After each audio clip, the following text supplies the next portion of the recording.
बुलेटिनमध्ये यावेळेला मोठी बातमी येताना पाहायला मिळते। कोरेगाव भीमा प्रश्नी आता विजयस्तंभ जागेवर 12 जानेवारीपर्यंत सरकारने ताबा घेतलेला आहे। तिथं होणाऱ्या कार्यक्रमाच्या पूर्वतयारी करता मुंबई उच्च न्यायालयाने परवानगी दिलेली आहे। पुणे जिल्हाधिकाऱ्यांनी हायकोर्टात या संदर्भात अर्ज सुद्धा केलेला होता आणि आता मात्र याला परवानगी दिली असली तरी मात्र 12 जानेवारीपर्यंत या जागेवर सरकारने ताबा घेतलेला आहे। याविषयी अधिक माहिती घ्यावी आमचे प्रतिनिधी योगेश बोडसे यांच्याकडून। योगेश, का अधिक माहिती या संदर्भात? लागवी 1 जानेवारीला हा कार्यक्रम होणार आहे।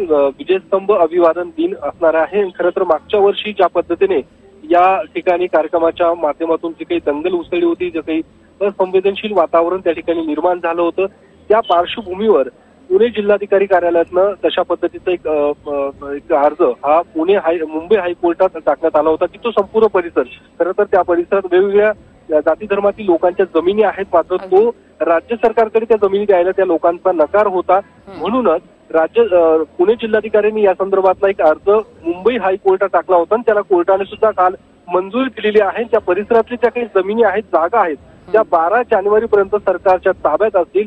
असंवेदनशील एकूण सगळं वातावरण बघता पुणे जिल्हाधिकाऱ्यांनी अशा पद्धतीचा अर्ज तो दाखल केला होता आणि त्याला हायकोर्टाने आता मंजुरी दिलेली आहे। निश्चित योगेश, धन्यवाद तुम्ही दिलेल्या एकूणाचा सविस्तर माहिती करता।